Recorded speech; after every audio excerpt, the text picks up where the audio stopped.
I see a black man and one man, I think of strength, black empowerment we have within, building community development. Let's continue to build our own. Let's continue to stay strong. Motivation, no matter the hate, no stopping. You just go. Listen up to Quan, John, and Queen P for giving us a voice. Speak up for what's yours and yell and make that noise. We are kings and we are queens. Melanated royalty, just getting started. Loving self, self and knowledge. Stack that wealth. Motivational motors, y'all. From that point in time, I established value. And then I had to, once I established the value that I had in myself, I saw my life as a clean slate where I could create anything that I wanted. So if you come from an upbringing where you don't have expectations weren't put on you to be or do something specific, that means you have a blank slate to be anything possible that you could ever want. Yeah. And it all starts with you and how well you get to know yourself so that you can make that happen. What is it that you need to be that person? Right. Yeah.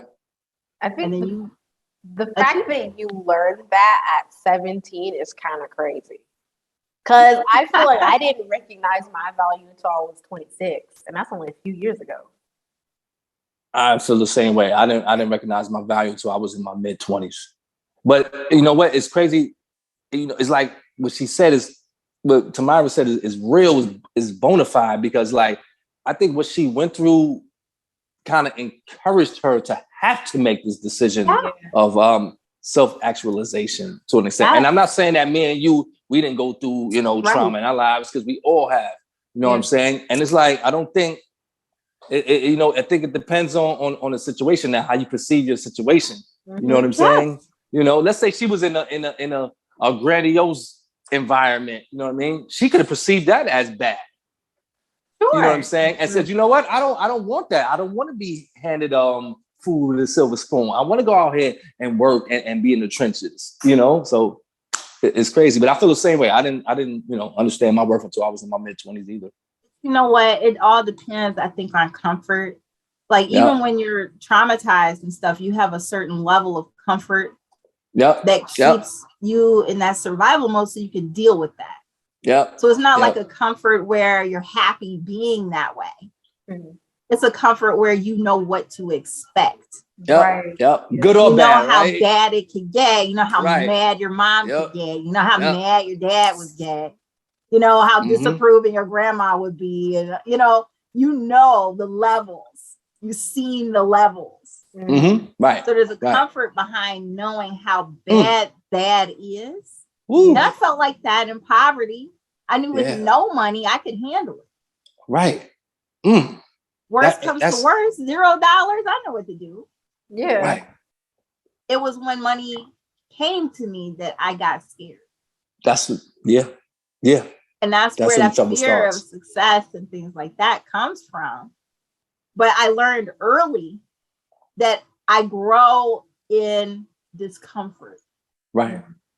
That when I have discomfort, which means I can't be so well acquainted with whatever challenges I have in life that they're predictable challenges. Right. Then I'm not growing because all my challenges are predictable.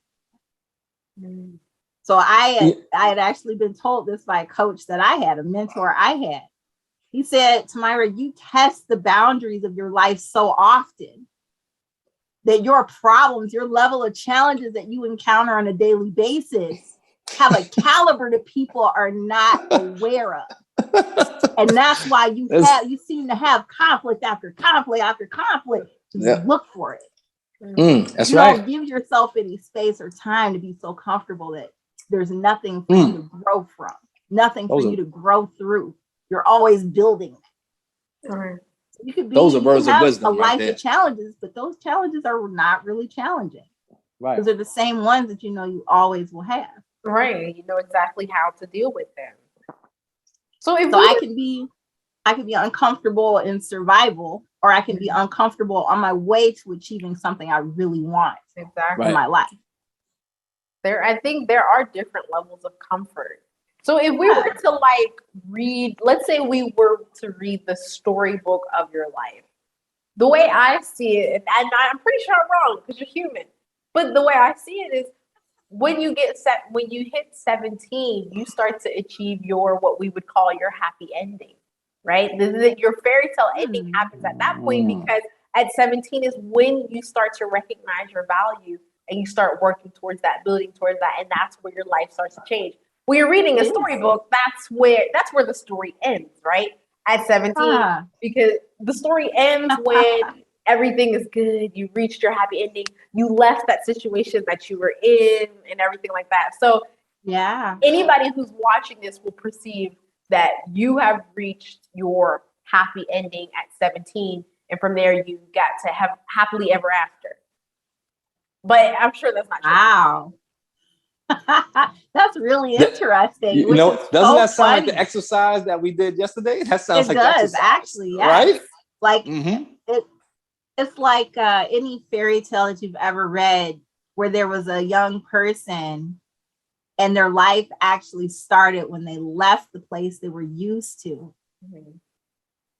to explore the world and become the person that they were meant to be. So that was me at 17. At 17, the words that I was hearing from my parents sounded like they were unprepared for me. And I said, well, if you're unprepared for me and I can't help you to be prepared for me, right? Because you're too afraid to say yes to anything that I ask for, you know, right. I'm asking to go out into the world. I want curfews and I want rules. That's what I asked for at 17. The fundamentals of being a child. I want rules. I want, you know, something to strive for, to achieve. What do you have for me? And they were like, nope. No. I'm like, okay, no, it's not enough. Right. That's not acceptable. So now I got to push the boundaries of what you created, and I got to test what you gave me. Because that's what my big thing was. When I was 5, I told you guys, one of my favorite things to have was my 4th grade Science for You book. That was all about experiments. 4th grade. 4th grade. I was 5 years old carrying a 4th grade science book with experiments in it. I used to relate that to Men in Black. When that movie came out, Will Smith shot that little girl. I was like, hey, that's me. I'm not dangerous. I remember that part, right? Remember that? I'm trying to take over the world. I'm trying to heal it. It's got to start somewhere. Right. You know? So like, so that was me carrying this science book around. But my view of life was, when you ask the right question, you'll get the answer to the right question, like that iRobot movie. You know, iRobot, again, Will Smith had to ask the right questions in order to be led to the answer that he was looking for, right? But that's life. I can ask all the wrong questions in life and get all the right answers to the wrong questions and just sit there spinning around in circles. No, it's two things I want to mention. I'm sorry about that, Tamara. You know, it's like, you know, we know, like we know the trials and tribulations of your life up until 17, and now we're seeing who Tamara is as a bona fide established woman. And it's like, in the act, it begs the question, because you, like you said, you wanted boundaries, you wanted rules, you wanted curfew. And it's like, for you to become who you have become, and I'm like, what's the fundamental difference? Because you put another person in that same predicament and circumstance, they go downhill because of the lack of boundaries and the lack of curfew. You know what I'm saying? So it's amazing. So my question to you is, how does somebody, because we talked about comfort zone, how does somebody discern if the comfort zone is healthy or not? Because I think that's one of the fundamental objectives of maturing. You know what I'm saying? Yes. How do I ascertain, okay, is this healthy for me? I know it feels good, but is it healthy for me? And I know this doesn't feel good, but this might be the more healthy thing for me. How do you, understand that? The reality is, between those two things, you would never really know what's good for you or not good if you don't have something higher that you're trying to compare it to. So let's say in my heart of hearts, I'm being called to be a world leader. Right. I'm being called to heal people, or I'm being called, my passion, my purpose is calling me to do something in service. Right. And I choose to listen to it. And I choose to think about it and define it and journal about it and put myself in situations where I'm volunteering or I'm talking to people or I'm listening. I'm listening to that, because that's a skill. That in itself is a skill, to be able to listen enough to yourself to hear your purpose, your calling, whatever that is, your vision, and the work to actually deliberately, purposefully do work on that, to get clear that whatever things you're choosing in your life would align you with that. So if I'm looking at myself and my vision on my mountaintop, and in that vision of myself, I'm speaking to thousands of people on a stage. Okay. Right. Who is that person? What is that person's life like? And what decisions is she making every day to do that? Right. Because right now I'm not talking to thousands. Right. She is on this mountaintop. So what do I need to do? Now that's when I ask, this thing right here, would she do that?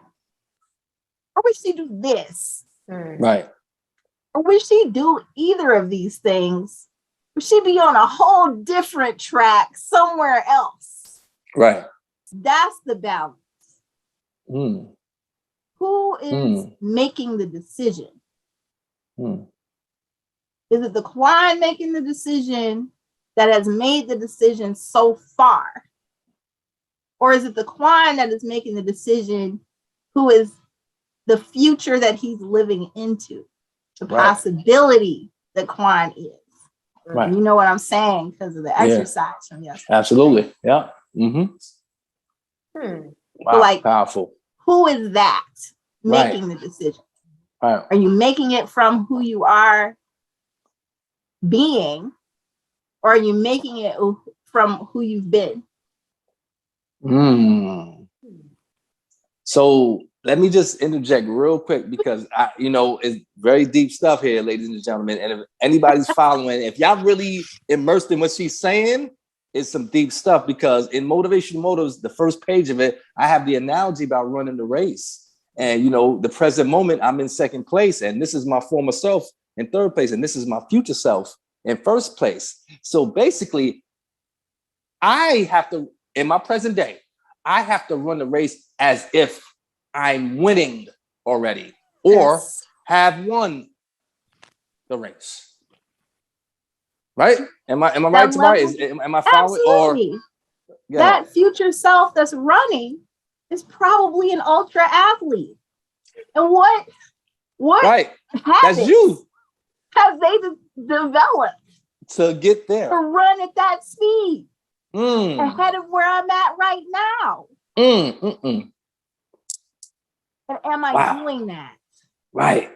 Am I eating that way? Am I exercising that way? Is my intention like that? Am I listening to things that are feeding that back into me? Because if the answer to that stuff is no, that's the decision. That's the deciding factor between the thing that could be healthy for you or not. Is it going to build you to that person is outrunning? Deep stuff, man. Deep stuff. Because I'm looking at none of that comes from anybody but you. Right. Because that's who you're competing against. You. Am I right? You. Yes. I think that's so that's interesting, because like you said, we often look outside for answers to fundamental questions like that without realizing that we ourselves are the ones with the answers. Yes. So I don't know if I myself struggle with that, because I don't know how to interpret it, because I often look for mentors to be able to see that I know exactly where I want to be and I know what I'm doing. So I'm always looking at my future and trying to find the best path to get there. But at the same time, I'm always looking for mentors who are already there, who are already where I want to be. So it's easier for me to envision. Yes. But you know what? In that same conversation, it doesn't mean that looking for a mentor, first of all, none of it is right or wrong. Right. Because we tend to make ourselves wrong for the decisions that we've made that didn't work out. But all of it, if it's all a hypothesis, all of this stuff is a hypothesis until it's tested and proven. Right. Right? That's right. That's right. You can't make it wrong. That's why there's no morality in science. Right? Because you True. can't make the experiment wrong. You have to get to the result. You know what I'm saying? And then you can take that either whatever way you want to. It depends on the experiment, right? Right. Yeah. Right. So, but the long and the short of it is going to look for a mentor and going to look for a coach. That's what every smart person does. Absolutely. To get ahead. They said that there's no shortcuts in life, right? That's not true. That's not true. It's just not true. That's the not true at shortcut all. lives with the people that have already done it. Mm-hmm. They're going to help you to avoid the trial and error and going the long way and stuff. So there's nothing wrong. So when I'm saying looking outside of yourself to get things, because you have things inside, I don't mean seeking mentorship is bad or coaching is bad and things like that. What I'm saying is we give our power away. We give our power away all the time, almost all the time. Every chance that we can get, we give our power to someone else. So that way we don't know how to trust what we already know. We are looking for someone else to tell us what's good for us. Right. And that's a good mentor or coach would never do that. That's right. They're not going to tell you what's good for you. That's right. They're going to empower you to look in yourself and ask yourself that question. That's right. You know what I'm saying? So I'm not saying don't look outside of yourself by asking other people that are mentors and coaches. I'm saying don't look outside of yourself, giving your power to someone else to choose things in your life that are good for you. Your elders lived at a certain time, right? And the things that they had to choose were the things they had to choose because the resources they had were the way they were. They didn't have Google. They didn't have cell phones. They didn't have cars with GPS. They didn't have a sense of their own humanity that was instilled into them that was agreed upon with other people. Right. They had to come into the scene with that and fight for it to be true.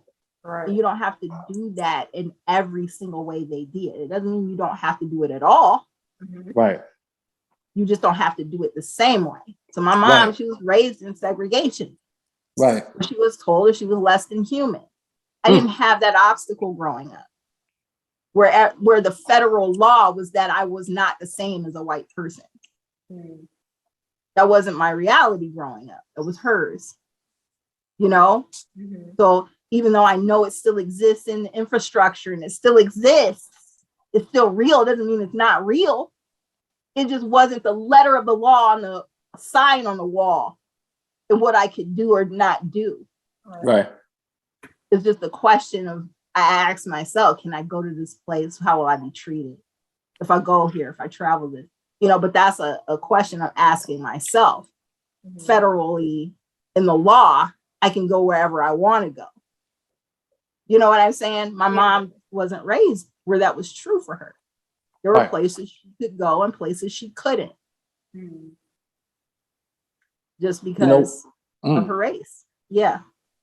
It's like, it makes me think about my latest book, Generational Ignorance, that's actually available on Audible right now, Amazon and Apple iTunes. You know, it's a story of a young boy and his parents have different types of trains of thought, for lack of a better word.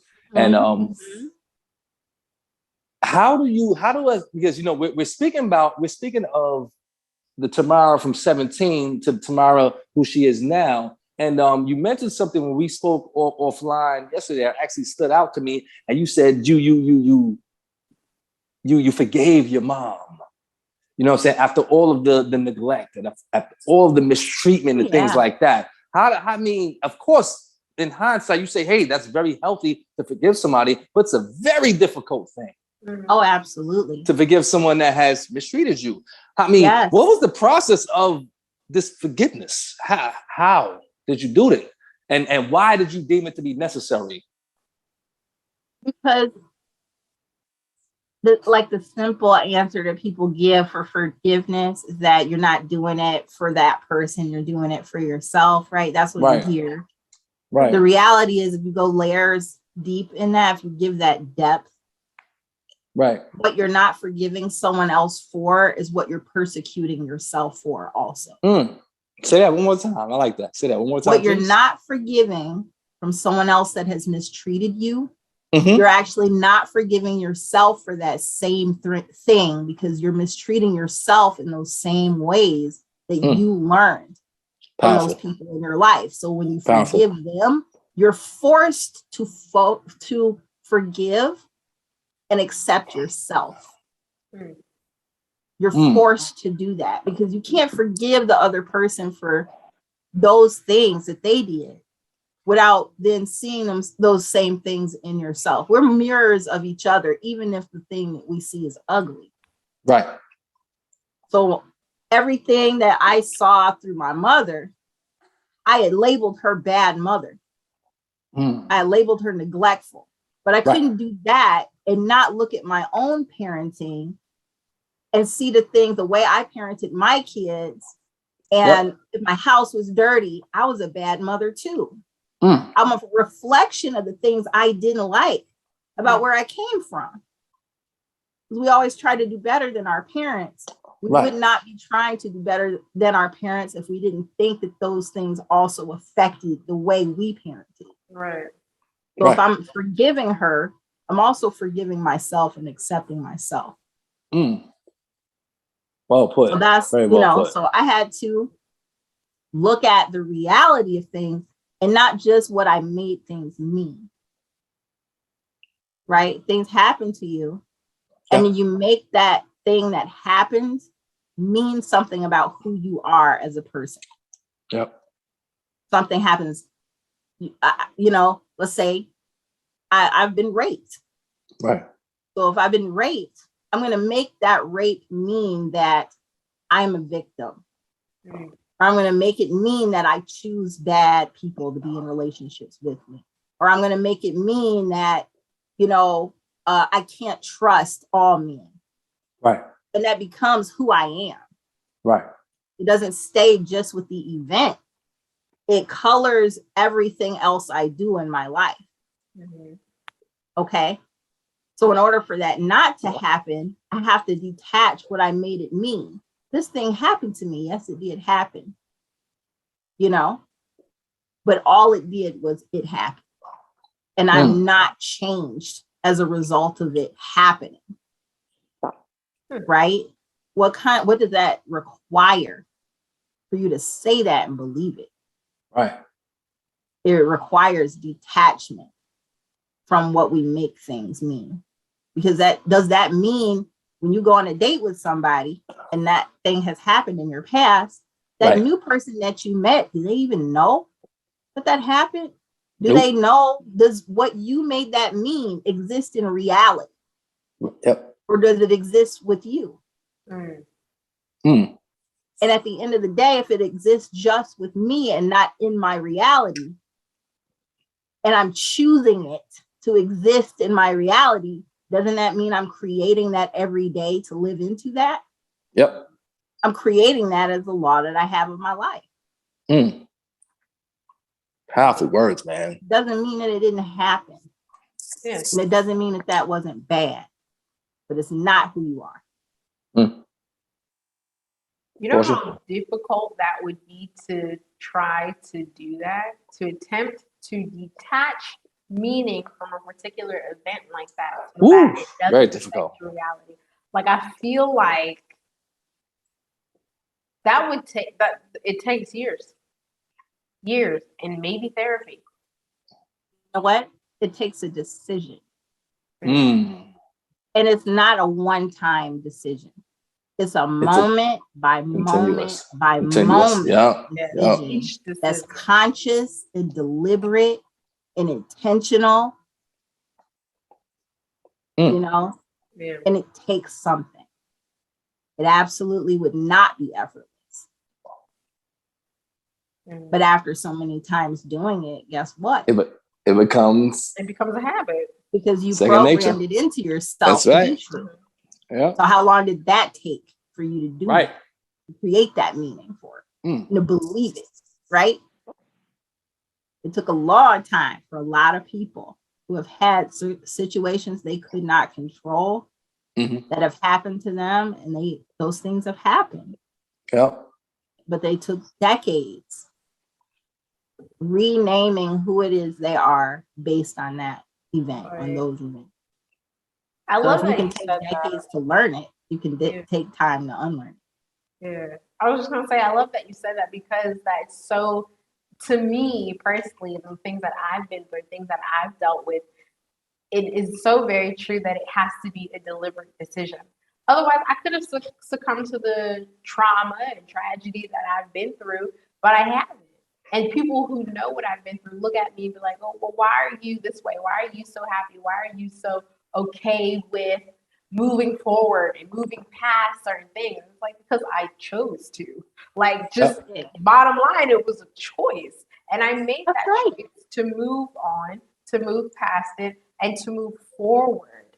And I think that's the one thing that, let's say, if there was another person that went through the same situation I did, but didn't deliberately make that decision. If you're only telling yourself, I want to get past this thing, I want to do better, I want to be better. To say it is one thing, but then to make the decision every day, like you said, it's not, you can't just make that decision one time and be like, oh yeah, there it is. I'm not going to be traumatized. I'm not going to have PTSD over that thing. That's not how that works.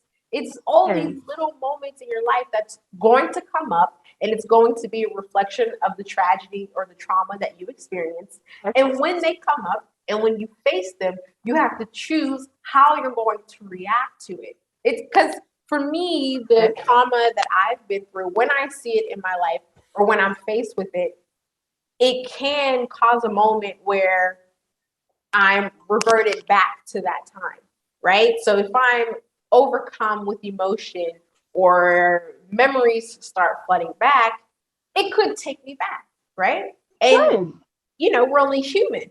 But the decision making, choosing to not, like you said, choosing to detach the meaning from it comes in those situations. So when I'm faced with that instant that could take me back, instead of going back, I look at it and say, yep, this is what happened to me. But in this moment, I'm going to do this thing, whatever it is, whether it's talking about it or going to my husband and having a discussion about it, or just taking a moment to sit and actually think about what happened, kind of helps me to warp and change the way I see it in my mind, so that it's not something that I'm running from, but something that I'm handling every day. I'm dealing with it every day. Single day. Yes. Exactly. Yes. Like you're gonna have feelings. Mm-hmm. You're a human being. Human beings have feelings. You're gonna have thoughts. Right. Human beings have thoughts. If I'm silent right now, you got thoughts.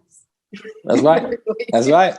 Voice is just going. You know what I'm saying? That's just how people are. That's right. That's just the way people are. So if you can't fight being a person and being a human, but what you can do is acknowledge it. Mm-hmm. You can acknowledge it. Like, yep, here are those feelings, and just watch them pass by. Yep. Or face them in the because moment. I feel like some people can't do that, or maybe they might not have the ability or the desire even to watch it pass by. Like for me, I would say, within the first, let's say the first few years of the trauma that I experienced, being able to catch those feelings and watch it pass was not something that I was capable of doing. No. Right. Yeah, no, not at all. But that's why I say acknowledge it. Exactly. Acknowledge it. Mm-hmm. Feel it. Let yourself go through it. Be angry. Be sad. That's right. Yep. Ask, let that happen. Acknowledge it. Exactly. Then you let it pass, because you still have a choice in that. Now that you're feeling it, you can react still from feeling it. Mm-hmm. But you're going to make that conscious choice to feel it, let it go, and keep going. Now you're going to let it pass. And those are valid things. Exactly. Yeah. And I do want to say that a lot of people tend to use the word reaction to say, oh, it's just something that I did, like almost as if a reaction is subconscious. And I just want to clarify, reaction has never been a subconscious thing. You don't, and people, we always say, oh, I just reacted. You never just react. Nope. It's a conscious action that you're taking in reaction to a situation that happened, but it was still your choice to react the way you did. Yes. So in this sense, when we're talking about PTSD or trying to overcome trauma, when you react to something, it can't just happen. It's not like a biological thing that just happened and you're like, you won't got spidey senses and we just gonna hop out the way when the bus is coming. Like it's not it's not involuntary. Right. A reaction is still a choice to act a certain way after a situation has occurred. So when you are snapped back to the past and you're thinking about that trauma and the emotions come and you react a certain way to that emotion, we have to remember that it's still a choice the way you reacted. So if you're sad, you chose to be sad. Well, no, okay, I shouldn't say that. If you're sad and in that sadness, you decided to, let's say, go out and get drunk or go have sex with somebody to try to make it feel better. It's still a reaction, and that in and of itself is a choice. Exactly. Yes. You can acknowledge that you're in a vulnerable state. But on the other side of that, if you train yourself to react when you're emotional all the time, that's something you've practiced and trained yourself to do. It's going to be harder to get out of the habit of doing that. And it's going to take more. Because remember, there's nothing that we do that we haven't trained ourselves to do. That's right. You trained yourself to be that way or to react that way. And all the rest is reteaching. You're reteaching yourself. You're reparenting yourself. Right? To not do that. Because when we have parents, we, as a child, you know exactly what I'm going to say because I see it in your face. As a child, you flip out because you didn't get what you wanted, right? Yeah. What's the parents' role? Listen, you don't get everything you want. That's right. We're not in the store for you to do that. Right. Okay? Right. Like, so your parent checks you in the moment with your emotions. You can get yourself back together. And they may even let you wild out for a little bit. Right? That's acknowledgement. That's a fact. Hell yeah. I'm going to let you wild out for a little bit. I'm going to let you wild out. Go ahead. And we're going to have a talk. We're going to have a talk. Yep. Okay? We're going to. Now, you're grown. There ain't nobody coming. That's to crazy. Tell you you're having a temper tantrum. That's crazy. Whatever you right. Right. Nobody's coming to tell you you're doing that. And most people will be quiet when you do it. That's right. They'll let you do it. That's right. Parent yourself. That's very well put. Because I know people like that in my life for real. And before I even react to their temper tantrum, so to speak, I gotta say, this is a grown 3-year-old I'm speaking to. Yes. Like, absolutely.